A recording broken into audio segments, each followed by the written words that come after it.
美国在民主峰会上以台湾代表翻脸，反而证明了一个可怕的结论，不仅仅是可悲呀。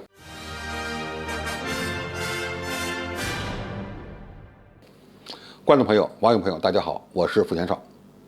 在美国主导的所谓世界民主峰会上，据说呢只有几百个人在一起观看，有10几个国家拒绝出席，更有多个美洲国家在这个所谓的峰会上指责美国不民主。美国政府原本想通过这场峰会重塑自己在意识形态领域的领导力，但是忘了美国根本就不是一个民主国家，他也没有意识到干涉别国的内政不得人心。这场峰会彰显了美国才是那个孤家寡人。另外呢，这次所谓的民主峰会状况百出，让美国大大的丢了脸。比如说，美国自认为是下一盘大棋的棋手，却以台湾地区当局这个小小的棋子儿翻脸了。最后呢，差点让台湾的所谓的代表成了弃子。据媒体报道，台湾的所谓参会代表唐凤原本是参加峰会时要分享台湾的所谓经验的，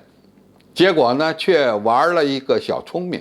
原因是唐凤简报中的一张图片将台湾与中国大陆标示成不一样的颜色，从而激怒了白宫的国安会。据称，唐凤所展示的这张图片没有出现在峰会前的文稿示情板中，是加插的，因此可称是一个小伎俩、小偷袭、偷鸡摸狗之事。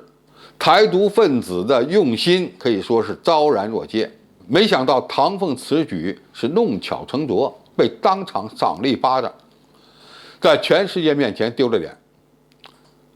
路透社援引匿名人士说，这可能表明美国政府对台湾的支持并不像其反复声明的那样坚如磐石。这次事件证明2件事：一是美国对逾越中国大陆所画红线是有所忌惮、有所顾忌的，这对指望美国帮助保命的民进党当局来讲，可能生死攸关；二是台独分子的不可控，证明台海风险随时都有可能被激化。台湾地区当局能参加此次峰会，一是被蔡英文说明是体现美国对台湾支持信号，但是美国政府并没有敢邀请蔡英文，本身就能说明美方的顾忌了。台湾当局不可能不理解，就算这样，唐凤依然在台独的路上作死，想用一张地图来证明台湾与大陆互不隶属。台海两岸会不会发生军事冲突，或者说台独分子的挑衅会不会导致武统，有2个关键的因素：美国和台湾地区当局的表现。1996年的时候，李登辉推出2国论，直接导致了台海局势的紧张。美国当时派出了2支航母战斗群，可以说战事一触即发。在美国的施压下，当时的台独分子甚至承诺当政后不会承认2国论。但是今年蔡英文在双10演讲中就推出了新2国论，也就是说，就算美国很担心两岸出现武统的情况，如果能够压制住台独分子的挑衅，似乎在一定时间范围内呢，有可能会避免武统。但是如果台独分子言行本身就不是你美国所能操控的，那么未来就有可能继续切香肠式的踩红线，那么很可能呢就会因此而引发地动山摇，到时候后悔可就晚了。我们一定要注意，台湾地区当局不认可9·2共识，民进党现在坚持的依然是台独党纲，